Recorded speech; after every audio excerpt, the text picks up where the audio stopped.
Hello আমার প্রিয় বন্ধুরা, কেমন আছো? আশা করি ভালো আছে। আজকে আমি তোমাদের জন্য নিয়ে চললাম ফ্রি ফায়ার নিউ গোল্ড রয়্যালের ড্রেস আপ নিয়ে, যেটা আজকে আমরা আমাদের অ্যাকাউন্টে বার করবো না, যেটা আমি আয়রন ম্যানের অ্যাকাউন্টে বার করবো। চলো দেখে নাও, ড্রেস আপটা একটু ভালোই লাগছে দেখতে আমাদের ড্রেস আপটা। ঠিক আছে, ড্রেস আপটা ভালোই আছে। চলো প্রথমে একটা এক স্পিন মারা যাক।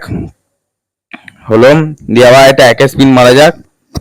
আমরা 80 লাখ পর্যন্ত এক স্পিন মেরে যাবো। এক স্পিন মারা যাক, আবার একটা এক স্পিন, আবার একটা এক স্পিন। 76 লাখ হয়েছে। আবার একটা এক স্পিন মারা হোক। এক স্পিন একটা মারা যায়। 77%, কিছুই পাচ্ছি না, বাজে বাজে জিনিস দিয়ে যাচ্ছে। আবার একটা এক স্পিন, আবার একটা এক স্পিন। চলো একটা 10 স্পিন দেওয়া যাক। আবার একটা 10 স্পিন মারা যাক। চলো এবারে পেয়ে যাবো। কংগ্রাচুলেশন, চলে এসছি আমাদের। কংগ্রাচুলেশন হয়ে গেছে, ড্রেসটা পেয়ে গেছি। চলো এখানে ভিডিওটাকে শেষ করলাম। বাই।